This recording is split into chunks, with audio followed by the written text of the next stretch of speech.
Hello everyone, welcome back to the channel. I am Galatea and this is my muse, Acis, and today we're going to be talking about Zoella's new book.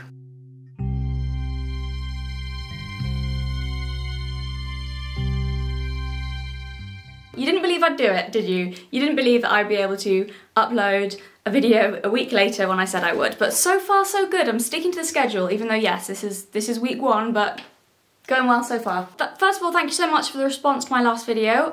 Though some of you seem to think in the comments that that meant I was stopping doing scripted content forever, and no, that's not the case. I'm not stopping scripted content. It will probably be less frequent than the scripted content has been, although maybe not, because it's still very infrequent. It just means that I'll be doing this weekly thing as well. So yeah, but I'm still gonna be doing like my other kinds of content. It's just, you know, this will be regular. Does that make sense? Hope so, hope so. Also, on my last video, I asked for suggestions for what you guys wanted me to talk about, and I had lots of cool comments. If you commented in the first couple of days after the video was uploaded, I did screenshot your comments and I've saved them all the suggestions.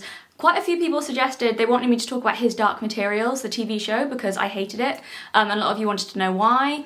And I wasn't going to make a video on it, but because a few of you suggested it and people seem keen for it, next week I will be talking about why I hate the TV show of His Dark Materials. I would have done it this week, but I just saw that Zoella released a new book, and I was like, because I'm always intrigued. Whenever a YouTuber releases a novel, fiction novel, I'm always really intrigued and sort of like, can they write, can they not? I saw it was released on Audible and I have an Audible credit, and curiosity prompted me to spend my monthly Audible credit on this book. It is called The Magpie Society, subtitle One for Sorrow, and it is co-authored, I believe, well no, I know. It says that they wrote alternate chapters. So Zoella, there's two characters' points of view in this book, and Zoella wrote the character called Ivy's point of view, and Amy wrote Audrey's point of view, I'm pretty sure, and they worked on the plot together. So they say anyway. I know there was a bit of a scandal a few years ago with Zoella and ghostwriting. So as I say, I'm always like interested and intrigued when YouTubers release a book, and I have to say this book did not break my streak. Basically, I've never read a good YouTuber book. Never read a good book by a YouTuber. I'm sure there are some out there, I've just never read one. A novel I'm talking about. And I say that as a YouTuber who does eventually want to write a novel someday, so I realise that I'm definitely opening myself up to potential future criticism when I say that, but it's true. That just seems to be the case. So this book, The Magpie Society, is a YA novel. It is a young adult murder mystery novel, and it is set at an elite British boarding school. And it follows two characters, so Ivy and Audrey, and it's from their points of view, first person, alternate chapters. It starts off, when is it? It's their first year of sixth form, I'm pretty sure that it starts. I don't know what grade that is for America or other countries, I'm sorry. It's like the second to last year of school, basically. It follows Ivy, who's already been at the school for years and years, and then Audrey, who has just moved over from America and been sent to this British boarding school. And her and Ivy share a room, end up sharing a room, and they don't like each other, basically. Oh, there's a murder. I forgot to say about the murder. Okay, and there's a murder. There's a murder sort of before the story happens, before the school year happens. The year before, a girl had died, although they don't say it's a murder. It's like, they don't know, she just died at a beach party of the school. And yeah, but it's all a bit suspicious. So that is what Audrey comes into and where Ivy has been existing in that scenario. That was terrible. Is there anything else I need to say about the plot? Does that make sense? Oh, and the Magpie Society, that's the thing. The Magpie Society sort of hinted at throughout the book. Don't really know what it is, sort of something part of the school, blah blah blah. Also, another thing, this video probably will contain spoilers, not massive spoilers. I won't be giving any big spoilers, mainly because, in quite all honesty, there aren't really many spoilers to give. Because for a murder mystery, they're writing a second book, there's going to be a sequel, but for the first part of a murder mystery, there really wasn't that much revealed, which is partly why I didn't like this book.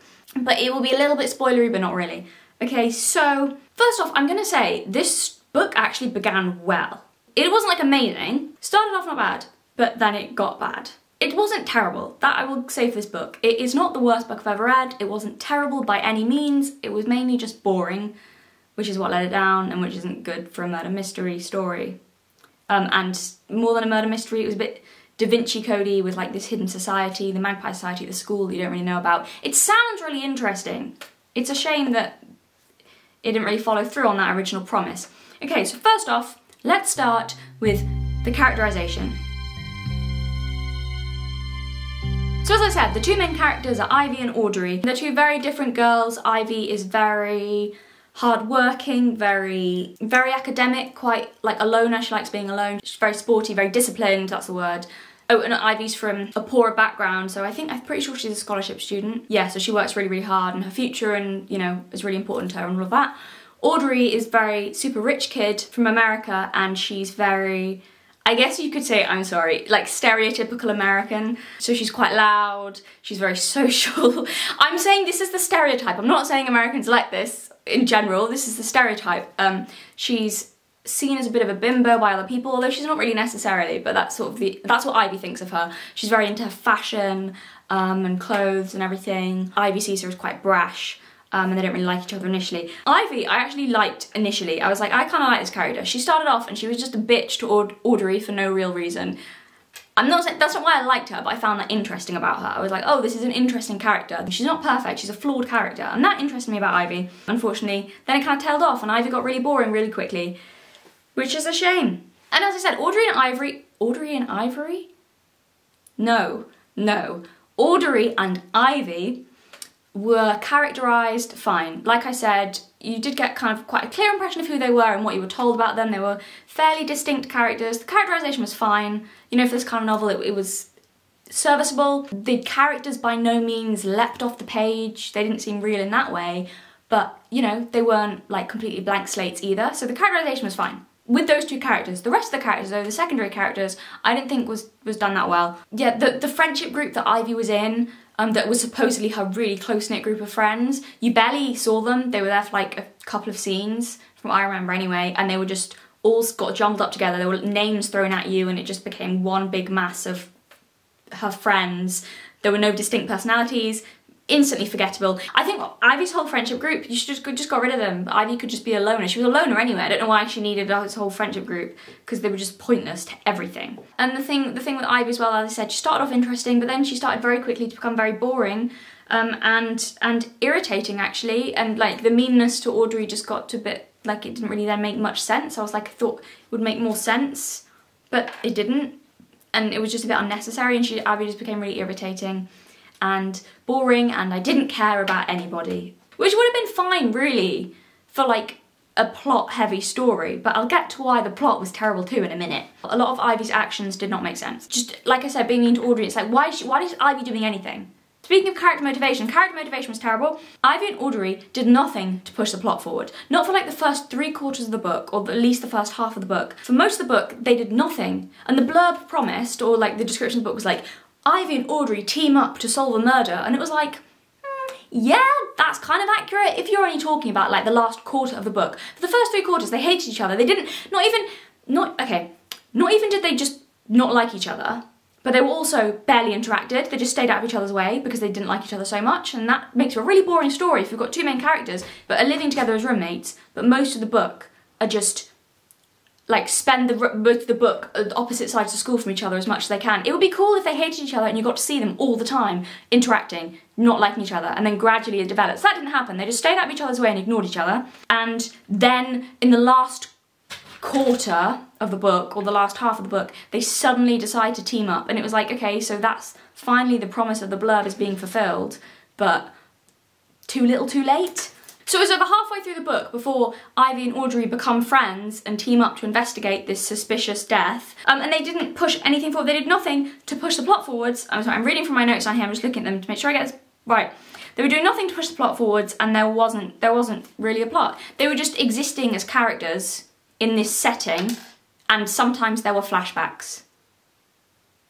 That was the whole like first part, more than half of the book was that. They just existed in a setting as characters and there was no plot. Couldn't find it, no plot.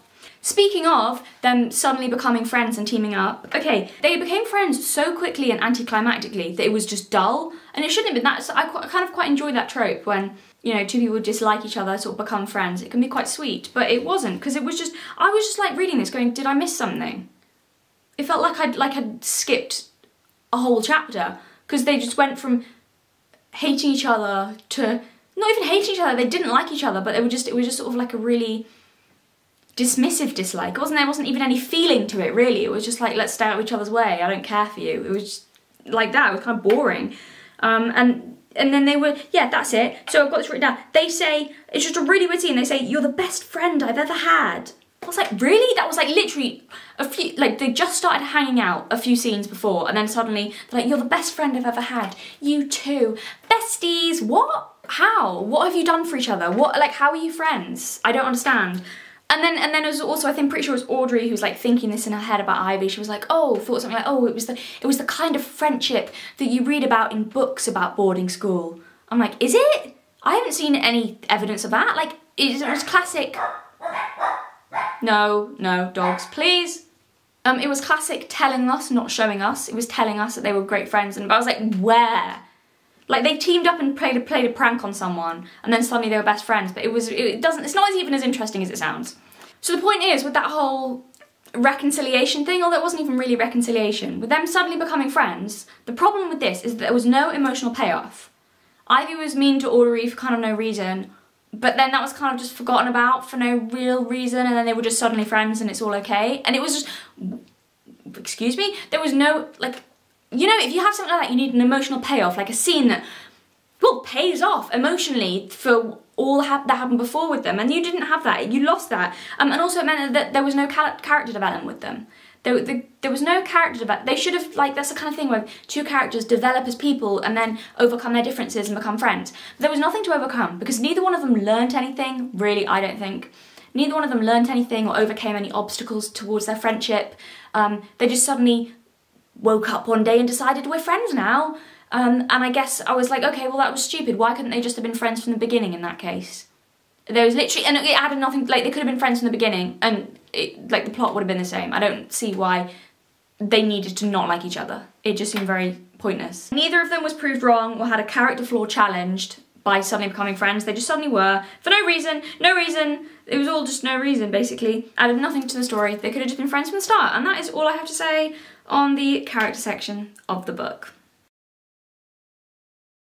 So now to talk about the writing. The writing, it was fine. Wasn't good, but wasn't bad either. Like, didn't seem to be anyway. Although, to be fair, it was an audiobook that I'm listening to, which is a bit harder to tell if it's well written, I find anyway. I'm more visual than I am auditory, I don't know, you know what I mean.